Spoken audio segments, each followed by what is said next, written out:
Speaking of books, going to the six. I definitely didn't already do that. Is it's going to be out in a week's time, and when this episode drops, so you have just enough time, dear listeners, to get your pre-order in before it drops, which you should do that. I encourage you to do that. That would be awesome. Yeah, yes, you should do that. I encourage you to do that. I love this book. This book is great. Thank It's you. fantastic. It made me you have like I have note cards full of just me like trying to get a hold of my I love thoughts. it. Yeah. But That's awesome. before I have questions for you, could you give our listeners like an elevator pitch for the book? Yeah, so I suck at this, so just bear with me. But If it's really bad, I'll step in and do mine. okay, as a typical writer, I wrote a whole book about it, but I can't summarize it in like 2 to 3 sentences. But basically, it's a found footage horror novel. It is set in Michigan, on Lake Superior. It's based on the true story of a real ship that wrecked. Not on that lake. I did move the location of the lake just to make it more exciting. But it's basically following a documentary crew, and they are on a Michigan DNR research vessel, and they are out to investigate the wreckage of a sunken ship. And it turns into much more than they bargained for, as one might imagine, as often happens in horror novels of this type. It was a lot of fun to, as you probably know now that you've read it, and I don't want to give too much away, but there is a little bit of the unreliable narrator aspect, I think, to this novel. At least that's what I was going for. That's one of my favorite sort of books to read. And I really wanted to incorporate a little bit of that in this novel and kind of leave it a bit up to the reader's interpretation as to what really transpired. So I tried to do that in a way that's not annoying or leaving the reader with too many questions or that sort of thing. But that's what I was going for. So, Yeah. They I'll give this little this is one tease I would add to your elevator pitch is yeah. they discover something Hmm. alongside the wreckage. Something Yes. something bad. Or maybe not. You don't know. Maybe Right. who knows? That's I mean, there is a part of that. The nature of speaking. Yeah, I don't know what it is about this. I mean, I've read other found footage. Yeah. I've obviously seen like found footage movies. I've seen them a jillion of them. Uh huh. Now found footage as becoming a very popular Yeah. subgenre of horror. Something when I read this one, something cracked in my brain. Something went like something. I think it's been stewing in there as I've read other found footage stuff that I didn't fully couldn't like get a handle on. And now after Mhm. I've scribbled a bunch of crap, I have kind of got an understanding of it. And we'll get to that. Okay. It's Cool. a big and or nerdy thing that Yeah. we're gonna try and handle. I don't know if I can actually. All right. I have to draw upon all my English lit schooling from 20 years ago. So my first question is, I don't know. I honestly, the first question that came to mind as I was reading it was because it is found footage, so you have interviews in it, you have video Yeah. footage in it that is Yeah. recovered video footage from a Right. documentary crew that you're following. There's also like newspaper clippings. There, like it's a lot of fragments of things. Yes. Some are Yes. big and some are very Yeah. small. Yes. Yep. And how did you like I it's like obviously you wrote it, but how it feels like it's like almost like assembly at a certain point because Yeah. you have to it's not just like, oh, I'm writing a story from A to Right. Z. Right. What did it Yeah. come out in order? Did were you like, no, I need to spackle in a newspaper clipping right here to make it make Right. sense? So that's a great question. Found footage has always been something that I love, obviously. It never occurred to me, or at least I shouldn't say never, it didn't occur to me for the first handful of books that I wrote to ever try my hand at it, just for that reason you just mentioned in a way. It's like it's so complicated and you have all of these different pieces and different mechanisms that you can use, and it seemed a little overwhelming to me. Weirdly enough, I thought that was what I was going to do when I started. I was like, okay, I'm going to write. I'm just going to start at the beginning and write, which is what I always do. But I figured that later I'd have to go back and like move things around or add things. Only one article was added at the end, and that was actually after I'd finished the whole novel and my husband had read it. He's always my first beta reader. So he read through and he's like, I don't want to spoiler or anything, so I won't say what I was just going to say, but he told me, some advice. He's like, I think you need to add an article at the end with this in it. And I thought about it. I was like, you're absolutely right. I don't know why I didn't think of that. So that's the only one that I went back and wrote later on after it was done and then added that in. But the other ones it ended up being published all in the order that I wrote it in, which was not what I expected I going that into it. is I mean, like that's great. That is a little shocking to me. Yeah, And it's without, weird, but it's I'm, I think I'm more impressed, honestly, by it. But because it feels very much like you're in kind of intrinsic to found footage. You're getting the story in bits and pieces. yeah, You're effectively also working as storyteller to a certain extent. The right, reader is, because you're compiling this information and trying to right. it's not the characters aren't Yeah, reading those newspaper that's what clippings. I was just gonna add. Yeah, like I see what you're getting at because the main character, who really ends up being kind of the narrator, obviously doesn't have access to all those articles. He hasn't read those, so you're really the reader is the only one that has access to everything. Yeah, Adding for some, sure. I don't know, some dramatic irony to things where you're like, oh, we know, you're like, oh no, Yeah, that's bad. They're yeah, seeing stuff that's barely, they should not. Oh no, right, stop, go right. home. No, no, no, turn around. Yep. Listen to Captain Bill. He was Yes, right. Uh, they I should do. have really. I You always got, see. I mean, I know. I kind of, I love any story that has like a grizzled character that's like, Yeah, we're all gonna right. die, and everyone ignores them, and then bad stuff happens. Maybe you should have Yeah, listened to the grizzled guy. right. And He's seen some shit. it's a little bit cliche. Like there were times when I was writing it, I'll be honest, where I was like, is this too cliche? But like, I don't know. I think I did. I hope I managed to pull it off without it being that way. But there are just some classic horror elements that they're too much fun. Like even the opening chapter with, where he's like, oh yeah, I'm haunted by this, and he's looking at the camera, and it's like some of it I'm like, is this too much? But it was so fun to write, and it kind of incorporated things that I love about horror, that I love about found footage, and I hope it's just as fun to read, as it was for me to write, but I enjoyed it at least. I mean, I this is, I mean, there's been debate in my head. Is like, is this my favorite found footage book? It might be. Oh, thank you. It That's might awesome to be. I hear. don't. I mean, I just, again, but it's not. I don't know. It did a lot of things that I was not expecting. I think that's Yeah. the. I think it delved into. I think there's little bits and pieces of things in this that set it apart from other stuff I've encountered. And I mean, and any book that makes me do this, where I'm like Yeah. writing down a bunch of stuff, I and love that. I'm like trying to piece together my own thoughts. That's good. And it's, I don't Yeah. know. I was, not to say that I was expecting a bad book, but I don't know. A lot of found Yeah. footage stuff is just like, I don't know, a little simpler, I would Yeah. say.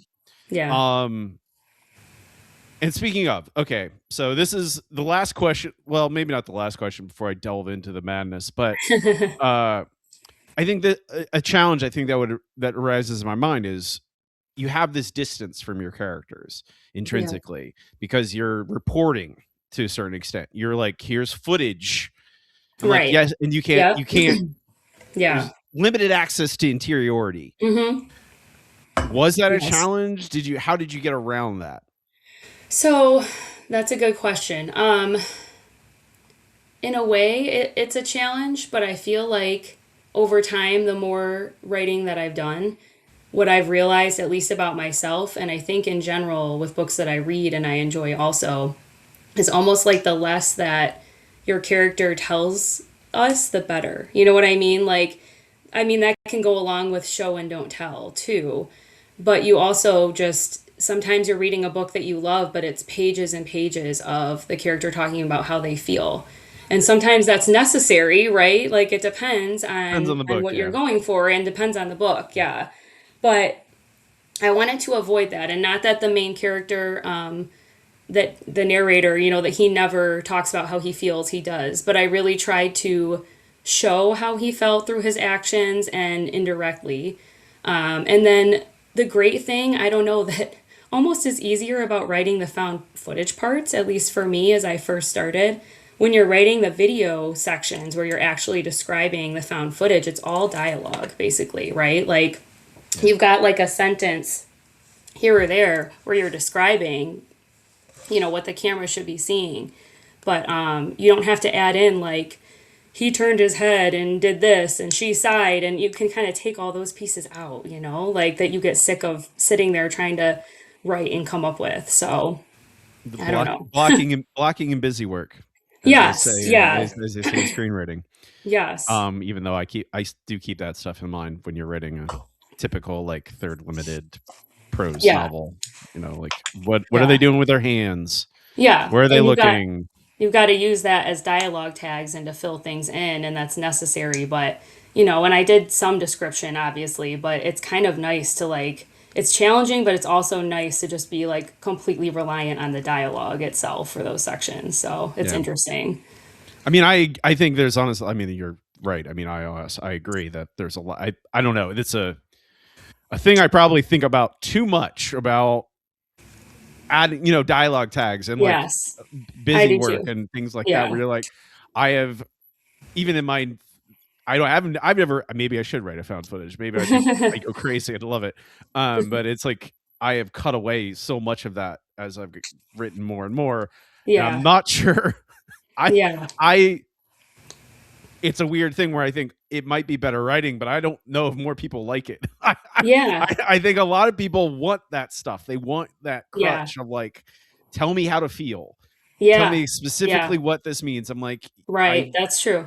I don't know. That Sometimes I don't know. excuse me, You're my voice fine. is not great still. No, you're But fine. yeah, sometimes I think too, you don't want to have not enough either, right, of what the character's experiencing and feeling, but it's a fine line. It's a balance for sure. It's challenging. I won't get up on my soapbox about readers' expectations. Yeah. Um, okay, so let's jump into the madness. Everyone listening, hear me out. That's what I'm going to start with. Hear me out. But pay like please give me a moment. We're gonna try and work through this. And this is gonna be some of this is just background to get to a question for you. Okay, sounds good. But I think like I don't think this is necessarily going to be. I feel like some of the people who are listening know all this stuff and are just going to go, Robbie, I know all this. And then there's Yeah. going to be a portion of people who don't have a classical education in lit and like Oh yeah. literary criticism, so they maybe don't know of this as much as Is this I. like, okay, is this the essay you mentioned? Yes. I looked This it is up and I read it. okay. Excellent. That's great. I gave you It's homework. I'm so sorry. no, it was great to read, but like, I don't even know how to say this. I do feel like I have a pretty strong background in reading. I'm not, classically educated in literature. I took a few classes in undergrad, Yeah. but um, wow, like that article was wordy for sure. Yeah, It's I a mean, lot to process. I mean, people who even love, like people who make that, like again, everything I'm about to say, Yeah, people spend their entire lives studying. So it's not like you don't no one if you don't right, if people don't grasp it right away, that's normal. right. This and Barth's essay is not even most people go, it's really smart, but it's way too wordy. Yeah, It just doesn't need to be this complicated. yeah, But it is complex for because sure. I read the book and it gave me a lot of thoughts, and I was like, Yeah, and I DM'd you. I said, "Do you know? Have you heard of Death of the Author?" Yeah. And you're like, "What? The book?" I'm like, "Well, yeah, Yeah, I'm like, there oh, is I want to read there is a that. newish book called Death of the Author actually," and Yes. I'm like, "That actually looks like a good book." Yeah, it does look really good. But Death of the Author is an old, like not old, I guess from the 60s, so it's Okay. whatever that. I mean, literature has existed for a very long time, so it's Yes. new. It's new in the Right. long run of things. Death Right. of the Author is effectively it's a newish school of thought in literary criticism that has basically been almost 100% a kind of accepted as Mm-hmm. practice by most critics and Mm-hmm. high at classically trained whatevers. Yeah. But it's basically that an author's intent in a work doesn't matter. Right. And you should not, as a reader should not be looking to the author for what their work means. A reader, you glean intent from the text and from Right. your own life. And an author's intent can matter, but it doesn't matter any more than your reading or anyone's reading. Right. And that's really it. There's a lot more of that. Yeah, it's more complicated you than can that. go But way yeah. deeper than that about Yeah. about structuralism and Yeah. nonsense about words and stuff. But it made me think about, like, because the characters in your book are documentarians. They're making a documentary, but they're also a product. They're part of the documentary. Right. There's like Yep. the reality show aspect to it, Yes. where Yes. which is great. And I think that's the part that sparked all this thought in my head, because they've kind of lost authorial voice in their documentary. Right. And then you put this in the midst of a found footage book. Right. And found footage in general is about, okay, I wrote all this stuff down. No, you're getting there. No. You're going Yeah, somewhere. I'm getting there. God. There's my friends are like, Robbie, can you get to the point? Come on. Can we hurry up a little bit? Eventually, right? I'm a novelist. That's what I tell people. I'm a novelist. It takes me a while. Exactly. But found footage is presenting media as if it's real, right? You're creating a reality and grounding that reality in real artifacts, therefore making the terror more authentic, because you're like, wow, it feels like a real thing. Right. And you, in Going to the Six, you created a story where documentarians are both creator and subject of their art. And in a found footage story, we are also authors. I mentioned that earlier, where we're helping tell the story because we're reading newspaper clippings. Right. We are reading intent into this. Right. Very meta. It literally, I wrote down, this is a found footage story about found footage. Yeah. And I'm like, this is great. I love this. I'm such a nerd. Okay, I have to interrupt you just to ask. No, go ahead. Have you read the October Film Hunt yet? I have, which I also loved. I had Mike Hunt on this podcast, and I did the same thing to him, where I was like, man, this book's great. I love it. Yeah, I mean, that's what I think of, because I read it recently, a few weeks ago, and I was like, oh my God. Like, if I thought mine was meta, and it is in a way, but his is like the layers of it, and then you're sitting there going, wait a minute, you know? Yeah, exactly. Same thing with The Swallowed Town by C.F. Page. I don't even know if I can say it right. It's like a found footage book about a guy that finds a book that also contains I mean, it's like the levels that it goes through are like, you have to sit there and think about it, Yeah. It's kind of, but it's amazing. It's taking the genre kind of like another level, another step. Right. So. But I think it's the thing that clicked it was the fact that these people in the story are also, they don't have control over what they're making. Right. They are making art, but they don't get to they're like, even way before things go off the rails, right, as things do in a horror story, they are it's kind of nebulous. They're always like, you see, there's so many times early, especially, I mean, early in the third of the book, where Yeah. they're just filming their conversations, Right. and then they realize, what, are you still rolling? And they're like I like it seems like every single character has moments where they're like, I don't, why am I a subject of this? Yeah, why am I on camera right now? Yeah, Yeah, or there are times even where, some of the characters want to stop filming or get annoyed and push back on like the documentary continuing at certain points, and which I think would be realistic, right? Like at the end of the day, these are still human beings. Like, yes, this is their job and they want to capture their story and they're passionate about it, but in real life, reality hits, things start going south, people are getting scared or anxious, they're in a bad situation, they're stuck somewhere. Like that's, trying to put that like reality of how would a person actually act in this situation, so yeah. And it's like, I don't know. I was like thinking very, like, I wrote down like, well, with death of the author, it is finding meaning. Readers needs to find meaning in the work, not behind the work. right. And you author, you made Wheeler, Mm-hmm. and Wheeler is also an author, right? Right. He's a The documentarian. documentary, yeah, yeah. Yeah. And it's like, but He's telling a story, he's yeah. telling a story, but Yeah. we can't look to meaning to him necessarily to find meaning, and we can't look Right. behind him to you to find meaning. Right.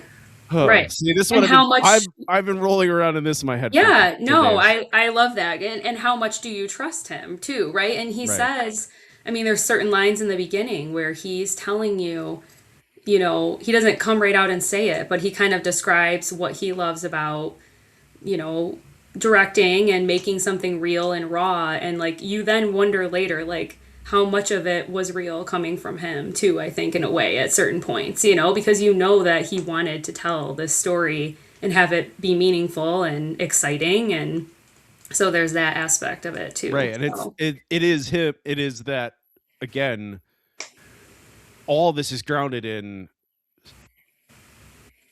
real footage, right? yeah, Real, like right. there's that is complete fact. Right. Well, That part can't lie to you or right, exaggerate or because it's the actual footage. And then, but then you add in his narrative sections as well, right. and you add in he's not unreliable necessarily on purpose, but because of some of the things that happened to him as well. So then there's those aspects of it. But I yeah, don't, I loved when I saw, when you asked me about that article because I looked it up and saw a summary and was like, okay, like he gets this book, he understands it, which I loved because that's, what I was really going for. Because to me, the best endings of stories are the ones that make you think and make you wonder after the fact, like, is my interpretation of what I just read or what I just saw, is it accurate? And you can do that, I mean, I could list so many great examples of books and movies where that happens. And but then as a writer, when you try to go for that, it is, I think, a challenge. You don't want to leave it too open ended where readers are annoyed and they're frustrated with the ending. But I love a little bit of ambiguity in my endings as a reader, especially because that does leave it to you to kind of really, as you said, like the death of the author concept, you as the reader create the story in a way by the way that you interpret it, and no one else can do that for you but you, and I really wanted to put an aspect of that into this book. So thank you for catching on to that, and I yeah, I mean, appreciate that. I had John Langan on the show, and he also wrote his short story collection had a big found footage uh novel. I I don't know if have it's not read that. I need Lost in to. the Dark Okay. it's nominated for a Stoker this year. It's really good. It has my Okay. favorite. There's just I've probably, I mean, I talked to him at length about it on this podcast, but I keep talking about it with other people. But he brings up a concept called a third ending, and I Okay. like, which is what you're describing. It's like, it's Okay. not Yeah. the first ending is what you expect from a horror story. Right. It's not that it's bad, but it's kind of expected. It's that Right. traditional whatever it is Right. for the genre. And then there's the inversion of that, which is like the completely surprise. Oh, it's a happy ending when you expected Right. it. But he's like, well, he's like, I think just for generally to be a good craftsperson, Yes. is you find the third ending. You Yeah. find a third thing that is, it raises questions, it creates Yeah. ambiguity, and it Right. provokes more thought from your reader where you're like, well, don't give them a answer, give them a Yeah. question. Yeah. I love Yeah. that. Yeah. Absolutely. And it's I like, as soon as he said that, as soon as I read it and then talked to him about it, I'm like, that's all I think about. I'm like, I think about Yeah. the third ending. Yeah. That's Um, awesome. so okay, all that death of the author stuff. I'm not gonna go over it again. But found footage, it obscures the fiction of a story Hmm. because this is real footage. Hmm. This is real newspapers clippings. Right. It's This is evidence. it's Yeah. evidence, it's Yeah. fact. And Right. even, I would say, it can obscure authorial intent. It can obscure the author even more. Hmm.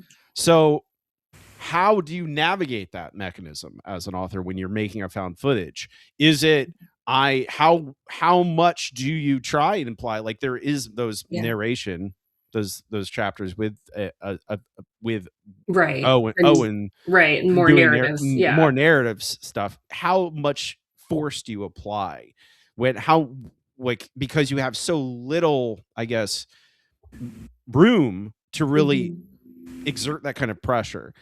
Right. Was that a lot of push and pull back and forth, or no, yes, no? Not really for me, I don't think. I was very careful with the found footage chapters and aspects of like what do I show and what do I not show? Because obviously I want to show enough and I want to make it feel realistic and build the story and put that evidence in front of you. But I wanted, when I got to the end and realized what the ending would be like, I wanted it to be open enough for interpretation still. So I did go back and read through, and there's really, I think, one line in the book that kind of reveals what my actual intent was, right? Okay. And it's one line, and I almost took it out because I think it answers the question of what actually happened, but it's subtle. And I ended up leaving it in because, and it's in one of the found footage chapters. It felt right to You need to me. tell me what it is so I can go back and find it after we're I'll off. have to tell you after. Yeah. After we're off there. I need to know. I need to go Yeah, find it. okay, I will. Okay. Um, but yeah, it is that is a challenge though, I think, of the genre in general. And I don't know. I mean, it remains to be seen for people to judge how I pulled that off, you know. But Hey, I'm the ultimate arbiter here. I think it's great. that's Uh, awesome. uh, I think we're running long in the first segment. I don't care because I'm in charge here, and I think there is an element of cosmic horror to this that I was also not expecting, Yeah, and I love cosmic horror. me Um, too. yeah, and do you think?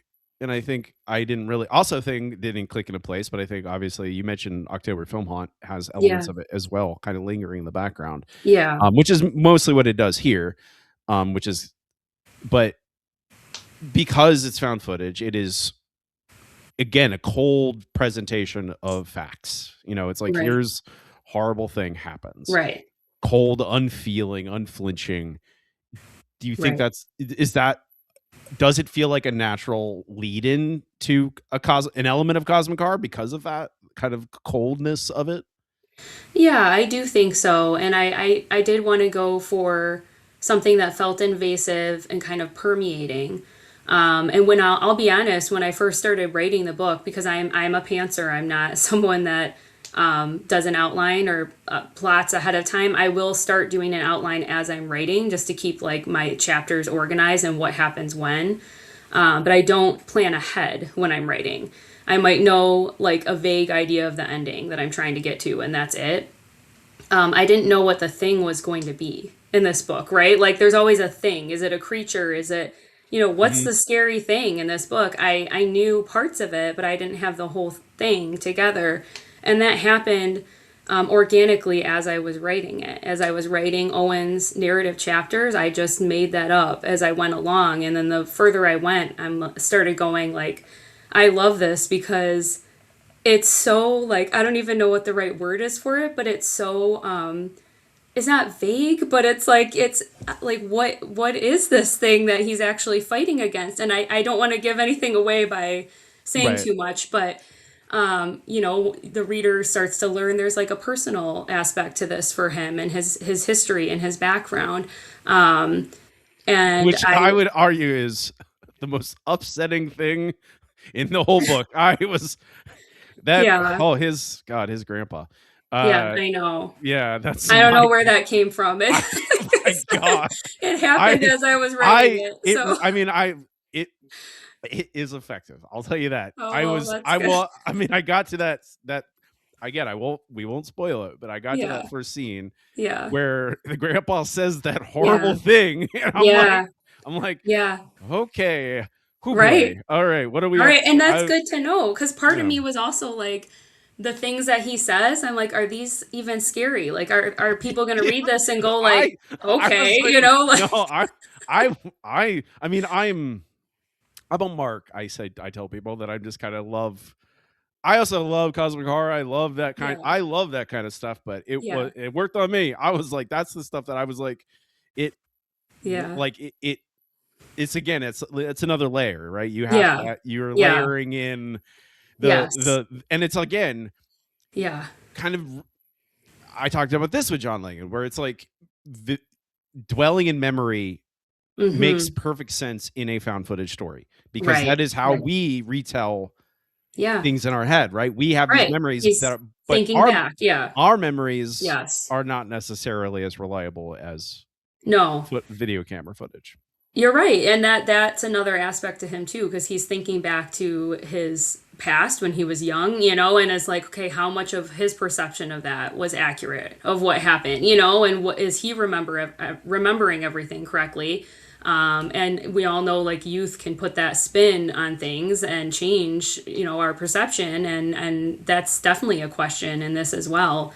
But I think adding that layer goes back to like what you asked about earlier too with the coldness of the found footage. I think once like his backstory started coming out, that helped with kind of like giving it some warmth and giving it some like personality and making it personal, right? Because like it was creepy to me what was happening and going to happen, but once I stumbled upon like this is personal actually for him in a weird way that probably the reader wouldn't see coming, that I didn't see coming until I made it up. That to me like just kind of added this layer of unease where you start going, okay, well, what is actually happening and what is going to happen next? And it really, I hope, gives you that sense of unease to it. So, I'm nodding to anyone listening. I'm nodding. Yeah, yeah. it's very that I won't again. I think that is a spoiler. I'm not going to give it Yeah, away. it's hard. You don't want to say No, too no, much, no. I but don't. yeah, I would say that it works really well. Everyone listening at thank home, you. take my word for it. All right, Uncle Robbie won't lead you astray. Yeah. It worked on me. That's all I can say. That's Uh, good. that's it for the first segment. Okay, awesome. But people should go pre-order. They have a week left to pre-order going to the 6th. They should go do that. And if you're listening to this after the fact, go read the book. It's a great book. Oh, thank you It's so a much. really good, it's a great read. Um, it's one of those books that makes me jealous because I'm like, man, Oh, I wish I could write I this. know that feeling well. There's so many I mean, books where it's you're like, yeah, why didn't I come up with this? no, but it's also you're like, well, that's the ultimate. Like, I wish I could. I don't. It's like also like some books I could never write. Like, I'm just No, not yeah, equipped. I couldn't handle. I couldn't write. I don't know. Like those are my favorite books. Honestly, most of the times nowadays, where it's yeah, like I could never have written this book. yep. Could not do this myself. Yeah, There's no way. Like I just don't have yeah, it. Whatever it is, like I don't have that voice. I don't have that perspective. yeah, Those are always my favorites. yeah. But there's a link to go do that in the show notes. We're gonna move on to the second act, the second segment of the show, where I'm gonna ask you a bunch of broad bookish questions that are, you know, less related directly to this book. Okay, But sounds however, good. however, the first question is from our last guest, Jessica Greve Glover. And I'm asking you for a question for our next guest at the end of the segment. Ooh, okay. So it can Put be me on the anything. spot. Okay. I mean, a little bit. You have about 15, 20 minutes. Uh, so her question for you is, if you could transplant your main character into a new setting, new location, new plot, new story, whatever it is, what would it be? hmm Okay, so that's a interesting question because I started writing a new book. I have like 5 chapters done. And this is going to sound really weird, but like as I was writing it, some of the characters, they're not the same characters as going to the six, right? But they reminded me of them a little bit in certain aspects. And then I had this idea because I always picture like, or try to picture like a person, an actor, or an actress when I'm writing. I pick somebody because it helps me to be able to picture like their actual facial features and things. If I don't have an image of them that's like clear in my head, I have a hard time writing. So I started doing this with the same like actors and actresses that were in Going to the Six in this new book. And it almost gave me these vibes of like, like Haunting of Hill House. Like one of the, the show, not the book, but like Yeah. amazing show, that's available on Netflix. But each season you see some of, not all, but like some of the same characters returning or the same actors and actresses, but they're playing different characters, right? Right. So I started doing this in my head with a few of the characters I imagined in Going to the Six, and Owen Wheeler, the main character, is one of them. And it gave me like kind of a chuckle thinking of it that way. But then in a way, it's hard then as I started doing that to not picture him like the actual character I made up. So I'm like, okay, am I just like putting him in this new story now? And it's set in the jungle, or they aren't there yet in the part I'm at, but they will be in the jungle. Right. And again, like it's almost like parts of it where I'm going, okay, is this like too cliche, classic horror, sci-fi, but it's the working title is Five Go Out. I don't know why I'm on a I mean, number click I was gonna apparently, say, but I saw you post about it, and I'm like, is this we're yeah, just doing numbers, or I is it don't gonna be know. five, Yeah, four, three, two, one, I and you're gonna go know. down? I mean, that's not a bad gimmick, Yeah, honestly. it wasn't on purpose, but I'm like, okay, that's what popped into my head. I mean, it's also like, I don't know, Stephen King, right? Desperation and Regulators. Yeah, He kind of did that. It's kind of like yeah, yeah. same cast. It just Yes, didn't yeah, that's a totally. good word for it. Same, Yeah. different characters, but like in a way, same cast. But I don't know. This one is again like it could have a found footage aspect. I think it might. I also don't want to overdo it with the found footage because I have You're this really one. good at it. Well, thank you. You can. I It's fun, once you're good at something, you milk it. I don't know. That's what I would think. That's true. That's a good way to look at it. Because I wrote a second one already that's not published yet, and that one's called Three Girls and a Lie. So again, it has a Oh no. number.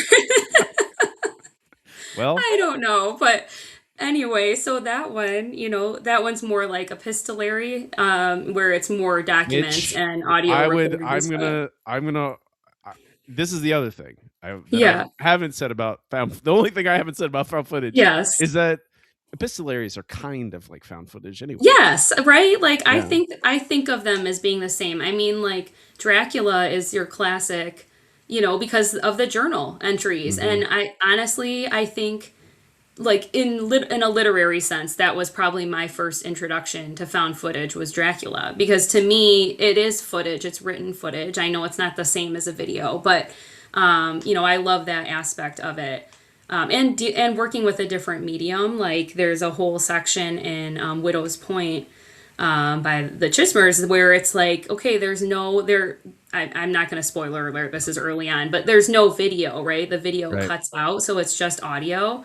I was reading that going, oh my God, like this is amazing, and how challenging, because you're taking away a whole sense. You're taking away that video aspect, and all the audience, the reader, all they get is the audio. I mean, I loved that. I thought that was wonderful. So, but anyway, sorry. This is supposed to be general, but I'm going back to You can found talk about whatever footage you want. again. That's what Uh, these questions are. This to spark stuff. okay. That's the whole point. Everyone, I don't know if I feel like people at home know that by now, but most of these questions are Right. just spark conversation. And if they lead somewhere good, that's great. We can follow. I'll All right. follow down the one. Awesome. We can follow down winding paths. I'm Yes. I'm luckily I'm usually not the one answering, so I can keep things on the rails if we need to. So, the question I ask everybody is, who's a writer more people should be reading? And you can give me as many names as you'd like. Oh, okay. I should have prepared for this ahead of time, but first person that comes to mind, which he's been getting a lot more attention lately and a bigger audience, is Tyler Downs. His debut novel was a collection of short stories, actually, called 15 Eyes. And it's a great cover, just red with a bunch of eyes on it. It's on my TBR. It's wonderful. There's no, no title on there, no author name, which is like a bold choice as a debut That's crazy. author, I feel like. But weirdly, he beta read Manimal for me, the book prior to going to the Six. And he was like, hey, I just published a book too. He had volunteered to help me out. And he's like, if you have time, if you want to read it. And I was like, well, sure. Like, you're doing me a favor. I'll read your book. And he sent it to me, and I started reading it. And I swear to God, I was like mortified that he was reading my book. That's how good it was. Like, my jaw was on the floor. I mean, it's like if some dude you've never heard of named Stephen King is reading your book and then is like, hey, did you want to read my book? And it's like, this guy's Stephen King. Are you kidding me? Like, he's amazing. He's amazing. Pumpkin Seeds just came out as well. That's his first novel. Since the other one was a short story collection. So it's a little bit on the shorter side. It's a quick, fast, fun read. But I mean, it will have you literally like laughing and crying. Like, I, at different times, is like tearing up. I'm cracking up. He's very funny, but it's very serious. It was so scary too. There were creepy parts where I was like literally getting chills, and I don't get scared easily. So it's just amazing. So Tyler Downs, 100% definitely someone that people should be reading more. Recently, I really enjoyed Air Conditioned Nightmare by David K. Slater. Again, a debut novel. Really just, I don't, okay, I will spoiler alert this one if I talk too much about it. I don't want to give anything away, Okay. but it's I mean, it's like a slow burn. It's called Air Conditioned Nightmare. Air Conditioned Nightmare. Okay. It's wonderful. It's a slow burn, and again, like, just has a little bit of that cosmic horror aspect that we were talking about earlier. Stop digging. I'm sure you would like it. Yeah. And it just has you going like, again, like, what is happening? What's reality? What's this guy doing? There's just some, and again, some really funny like one-liners. I personally enjoy like a dash of humor in my horror. So and I also just love like really weird, campy, ridiculous horror that's just hilarious as well. So his is not that, but it's definitely humorous still as well. So that would be another one. Douglas Hoover is an indie author who I think is doing quite well from what I can tell, at least. I think he's gaining popularity, but he's not someone that I see a lot of people talking about or posting about in some of like the bigger horror groups online. I've read every single book that he's published so far, except for his brand new one that just came out like 2 weeks ago. I bought it. I just haven't had a chance to read it yet. I was going to say, you seem to read. You're constantly posting. I read a lot. Oh, yeah, I was going to say. I read a lot, and you can thank my children for that because they will not go to sleep without me, and it takes them like 2 hours to go to bed at night. So I'm literally like laying with them in the dark reading, trying to get them to sleep every night, and that's when I read. So okay. That's how I have time to do that. I guess I don't have children, so that might be a problem. I'm like, I have had trouble focusing on my books lately, and maybe it's just. There you go. Be forced to lay in a room and be quiet. Yeah, be forced. I'll be all right. I think I'll take the. I'll take the lack of focus. I think I'll be all right. Yeah, you're good. Trust me. But yeah, like I said, I've read everything he's published. The Sarvan. I don't know if I'm saying that correctly, but I believe I am. The Sarvan is my favorite novel of his. It's the first one I read. He pitched it as Midsummer meets All Quiet on the Western Front, and it is definitely that. And I'm telling you, like, you have to read this book. It is Car World War One. Yeah, it's set in World War One. Okay. And I love reading about anything to do with war as well. So that was right up my alley. Just like he puts you right in the middle of the action. It feels so realistic and real. It has this cult aspect to it. Up in the mountains in the snow. So it's got that midsummer vibe for sure, which is one of my all-time favorite movies ever. So I saw that and was like, "Okay, I'm buying this book." Like after one sentence, I know nothing else about it, but it was amazing. The audiobook is really good too. Gosh, there are so many more I will. people like. I'll say that's you've done plenty. You've sold me. Okay, You've I sold could me. keep I mean, going, but I was gonna say I already had the Tyler Downs book, but I'll buy all that other stuff. yeah, Those books sound great. I'll go follow those guys on Instagram. yeah, they're Uh, amazing for sure. and I mean, that's why I asked this question. I'm really just farming. I Okay, like. I'm gonna give you one more. Okay. All right. Here we go. Just because you love cosmic horror, Yeah. Jason Garman just published his debut novel as well. I had the pleasure of beta reading it. Again, he was someone that read some of my books and was like, "Yeah, I'll read yours." Really great. It's definitely like I want to say it's like a noir kind of thriller as well, but it's horror and it also has a huge cosmic horror aspect. He loves Lovecraft, very much inspired by that, and his writing's really poetic in a way. So to me, it's like Lovecraft as a poet, and then it's also horror and sci-fi, and it's just this weird kind of twisted book. But that's a great one, a great ending as well. But yeah, I will stop. But I'm thinking of more as I'm sitting I mean, here. that's the thing. I could. When people ask me, I could name you 200 authors. I can I name you know 200 there's so people that you many. should be reading. Like, and it's also like there's a lot of people who, like, if you ask a normal, like an average reader, like there's very people that you and I probably consider pretty big names who Right. they don't even know about, and you're like, well, Mm-hmm. you should be reading them too. They're also great, even if they are Right. like doing well, Right. at least Absolutely. in our circles. Absolutely. Um, 100%. let's see. Next question is, what's the best piece of advice you have followed? Okay. Okay. I will say I've gotten a lot of great advice from a lot of different authors. I saw a clip of Ray Bradbury talking about how he had a little note by, I believe, his typewriter at that time, not computer, Yeah. that said, "Don't think." And it was his reminder to himself, to not think too much when he's writing because you need to feel first when you're writing. And I happened to see that video when I was having a hard time kind of like being in my own head about what I was writing. At that time, I was writing or had just started writing Difficult Woman, which is now on submission. And that book scared me a little bit, and not because in a horror way, but because I was putting a lot of emotion and serious topics into it, and I started overthinking and thinking like people aren't going to like this. I should take this out. This is too much.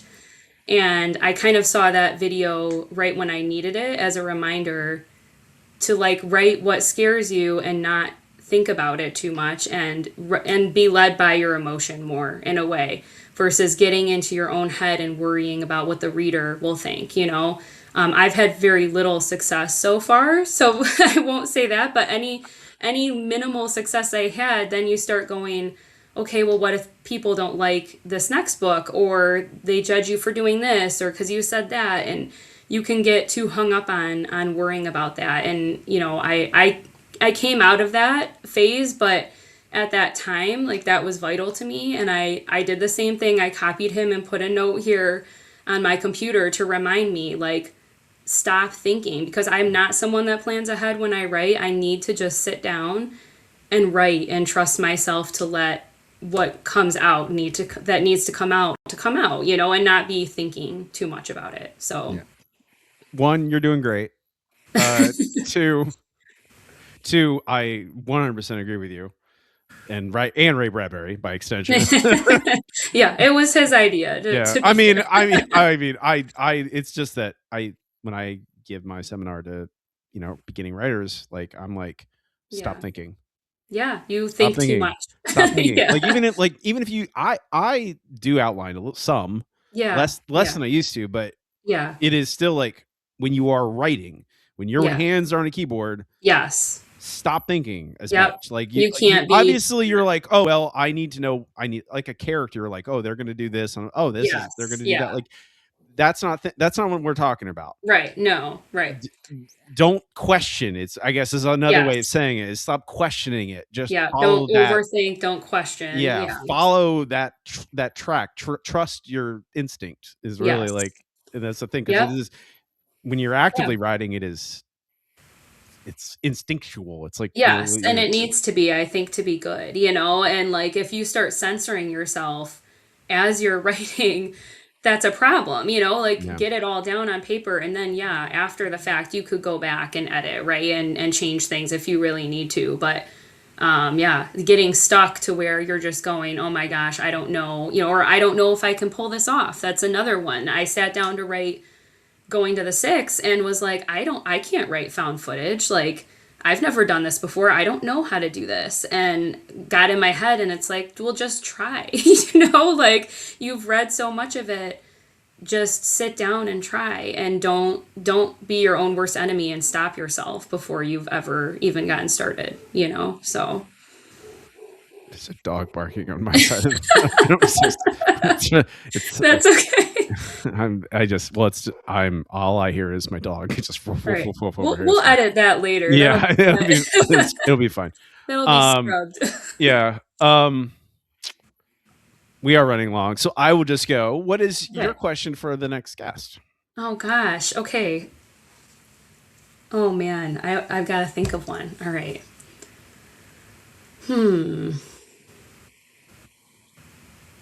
All right, I'm going to ask something that I'm curious about, I guess, to hear from other writers. Um, you know, and I guess this would only work for someone that's written more than one book. But my question would be, do you have a book that you wish you could go back and rewrite or do over? If you could, which one is it and what would you change about it and why? Like, I'm curious about that because I'm someone who, like, looking back at my debut novel is like, oh my God. I wish I It's. could go back and rewrite that, and I it's too late. mean, I I can't. well, I won. I know you self-publish it, so technically you can go back and do whatever You're you want. right. It's your book. I You could. can I do could pull whatever it. you want if you want to. You could pull it, Right. rewrite the whole thing, and Right. re-release it. You're It's right. your. It's out It's in the world, but I could but take it but back it's out. You're right. also I don't know. I have not. I also have reread my first book, and which came out 7 years ago now, and Yeah. I go like largely I like it. Like I still love it Yeah. even, but it's also like there's parts of it where you're like that's clumsy.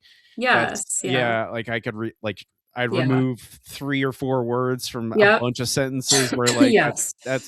but that's a portrait of me as a writer at Right. that point, and Right. It is. and Yep. it's still honest. Yes. Like And you that's had to go through that to get where you are now, so yeah, it's real and it's there, right. but I'm curious if like other people feel the same way and I'm go sure that like, yeah. I mean, "Oh, we're all carrying horrible traumas in us. So yes." yeah, you're right. I will ask, and we will find out Okay, sounds next week. good. Yeah, I I apologize to whoever that it's is if that's an Joshua annoying Millican. question. Joshua Millican is the next guest. Okay. His with his book Dope Foot, which is a Bigfoot. Nice.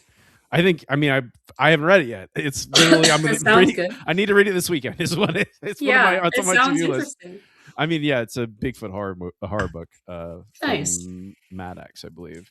Yeah, I've heard of that because I recognize the title, but I couldn't Yeah, think of who it's it was. been making. I mean, it's on. God Almighty, there's so many books. It's really hard to.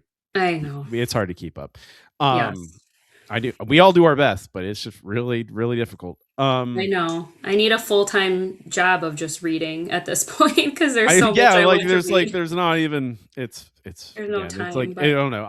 I live I have a privileged, lucky life that yes. I get to do this at all. We can move on to Okay. the final act of the show. All right. It's time for blood. Oh God. I mean, I like that. That's the I do enjoy it when people are like, "Oh no." What does Uh, that mean? I mean, it's time for trouble. It's time for Okay. struggle. It's time for something you've had like a problem with in the past or currently. It could be nuts and bolts, like something like craft related. It can be Okay. philosophical or ethos. It can be social media. It can be marketing. It can be something business related. It could be anything. Honestly, any trouble a writer would go through, because I feel like people should talk about that stuff more, because we're all going through stuff, and a lot of Yes. times we try and present everything's great when Right. no, sometimes things are not great. Yeah, absolutely. All right, I apologize for my coughing and You're my fine. voice as I'm getting raspier. Um, but yeah, no, I agree with that, and I think for a long time, or at least until like the last probably 6 months or so, maybe a little less than that.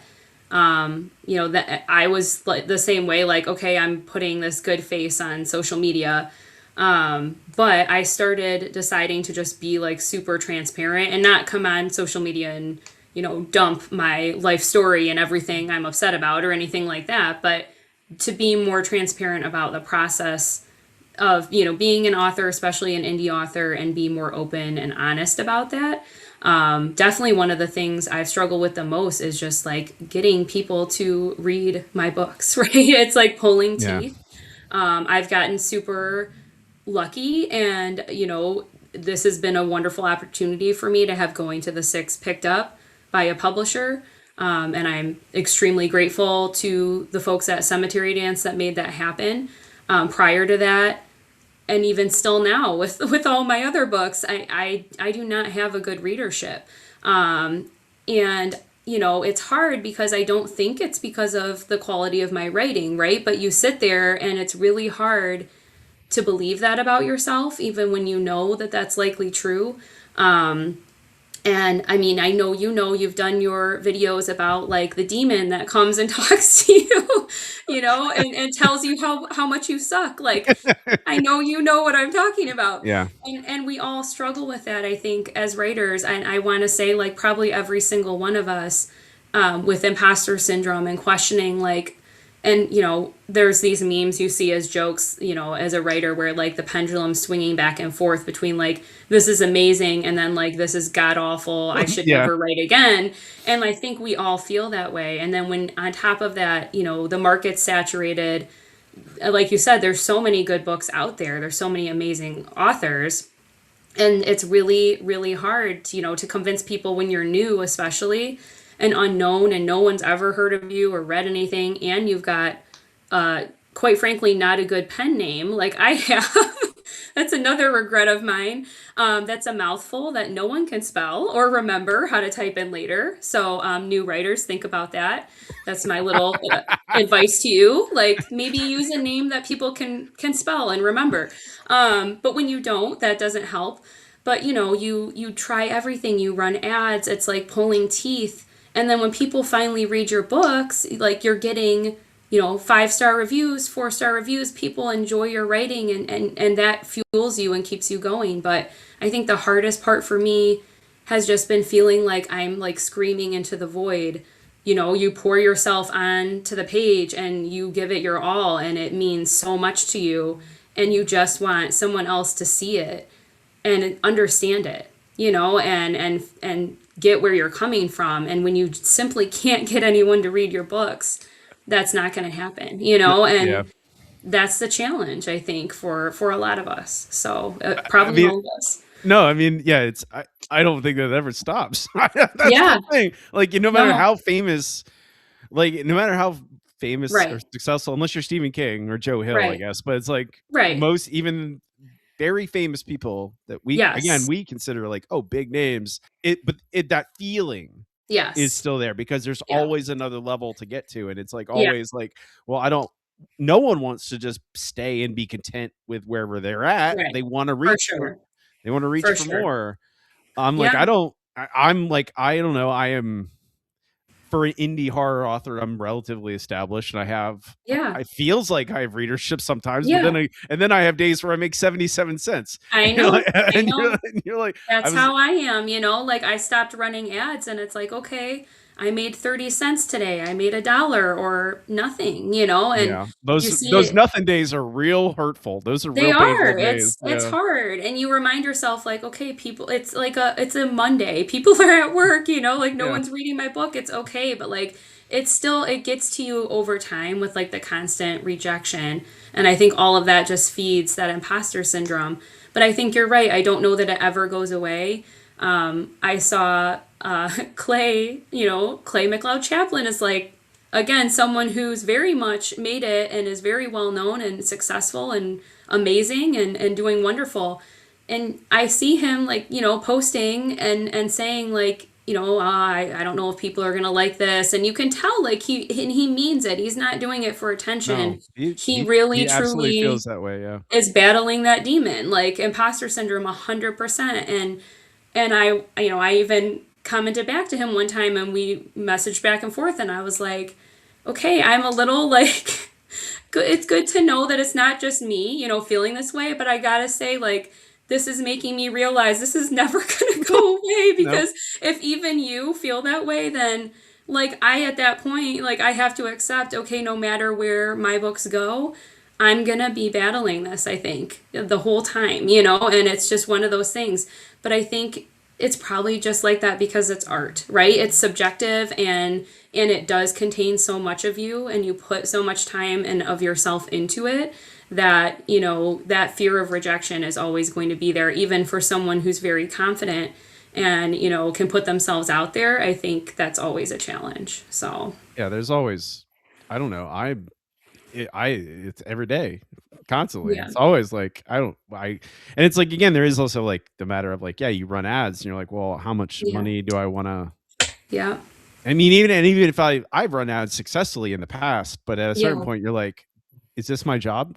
I Instead of I'm know. not a writer, now I'm an Right. ad manager. I'm like, Yeah, it's a lot of work and and energy, and like and then like they I don't. stop working and you don't know why, and I it's like that's oh just boy, random. I hate that's even more. You're like I was making.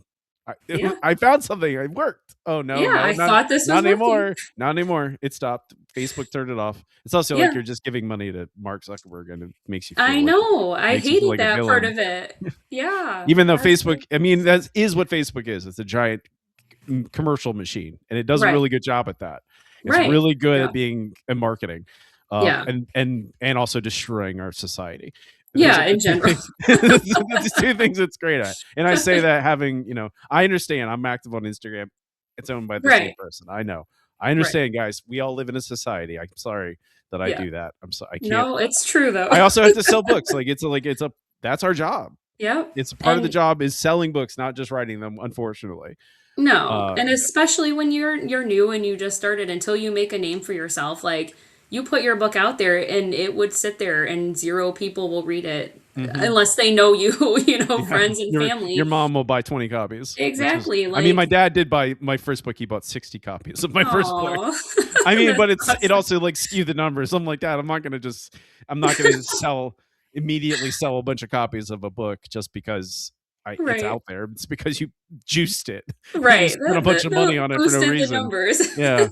But it's like, I don't know. It's like, there's never a guarantee. When I tell people who are just starting out publishing, I'm like, the first book, no matter how much success you find with it, the second book, Yeah. you have to try twice as hard. Yeah, The and third book, try that's three times because discouraging. I Yeah. know it's really hard because you're like, I have to try harder. This is I the know. It hardest thing should be the opposite. this is the hardest thing I've ever done in my life. And I now know. I have to do more work. I have to do Yeah. more, be smarter, work harder, get less It's sleep. crazy. It Yeah. really is. I'm glad it's not just me. Like Oh my no. first book, I now look back and realize it actually did really well. So Yeah. surprisingly, right out the gate. But I didn't know that. I thought it was like meh. And then yeah, the second one, I think like still has maybe 20 reviews, something like that. And I published it almost 2 years ago. Like Oh, I don't. no one's read that book, I still have books that don't have less than 30 or Oh 50 or yeah. whatever, like, and they're years and years old. Like Yeah. a lot of people do not leave reviews. Like, hey, Yeah, if they if you're out there, I want to hear this is we're gonna. If you're listening and you've read a book, go leave a review for it. Yeah.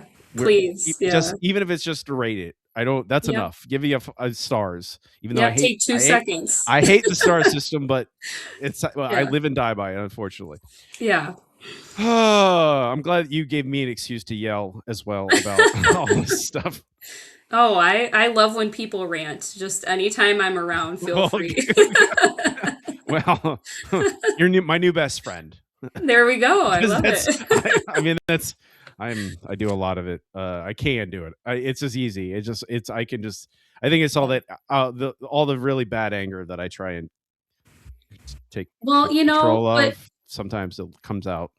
and it's about something real and important. That's the thing. Like, I am one of those people, I can't small talk to save my life, but if you want to come chat with me about like the meaning of life, I'm here and I will talk to you for 3 hours. But I can't, like, you want to talk about the weather, and I'm just like, hey, can you tell me like your childhood traumas, please, instead? Because I can't do this. Like, I mean, I never I don't talk know. about. I don't know. There's a lot. Everyone seems like their go-to is like, "What's your job? Tell me Yeah. about your work?" And I'm like, that is the most boring Right. question in the world to me. Tell me about a book you just read. Tell me about a Yeah. movie you just saw. Let's talk about art. Let's talk Yeah. about What's fun. your Like, deepest fear? Like, let's get into okay, this. I don't Like, know about that. I don't know if I should lead with fears. I don't know. I think it's. I think there's a. Never mind. It's fine. We're running long on this podcast. We should probably start wrapping well, things up. wrap it up. Wrap it Yeah, up. yeah. We are doing a thing. I'm doing a thing. Me and the podcast, the royal we. Where before you go, I want you to manifest something for your career in the near future, near to intermediate Okay. future. What would you like to happen? We're gonna make it happen. Speak it out into the world. Oh goodness. Okay, then I'll watch this like a year from now and see if it came true. Is It that will. the It will have come true. I guarantee you. Oh goodness. I hope so. Well, it has to be that I have Difficult Woman. I mentioned my book that's out on submission right now. Apparently, there are some authors that hear a lot of details from their agents. I am not one of them, and I am eternally grateful for that because I cannot handle that, and I'm glad that he knows that. So I don't have a lot of details. I just know that it's out on submission with major publishers right now, and I am anxiously waiting and just really hoping that someone will be willing to take on the risk of publishing this book because it has a lot of heavy themes in it about the patriarchy, about what it's like to be a woman and a mother. That sounds There's a very. lot in this book. That's very marketable. I don't know. That seems super marketable right now. So I don't. It feels like that. Yeah, I know this is. We're gonna in 6 months' time. You're gonna be putting on your Instagram Publishers Marketplace report.